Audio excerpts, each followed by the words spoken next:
আসসালামু আলাইকুম রহমতুল্লাহ বরকাত। আমরা এখন যাচ্ছি মাকবারাতুল মাআলা, মাকবারাতুল মাআলার গেটে। হ্যাঁ, এটা হলো মাকবারাতুল মাআলার মেইন গেট।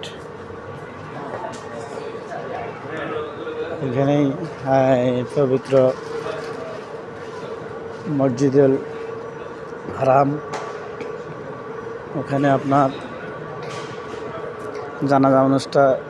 জানাজা অনুষ্ঠিত হওয়ার পরই এখানে এসে আপনার দাফন করা হয়।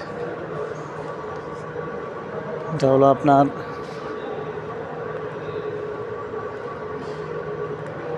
মাকবারাতুল মাআলা, কেউ কেউ আবার জান্নাতুল মাআলা বলে থাকে, এটাকে কেউ কেউ জান্নাতুল মাআলা বলে থাকে।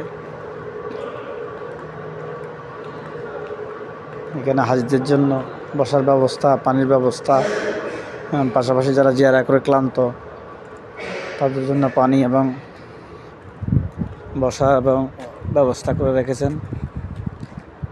আর এখানে শায়িত আছেন আম্মাজান সাইদুল খাদিজাতুল কুবরা রাদিয়াল্লাহু তাআলা আনহু।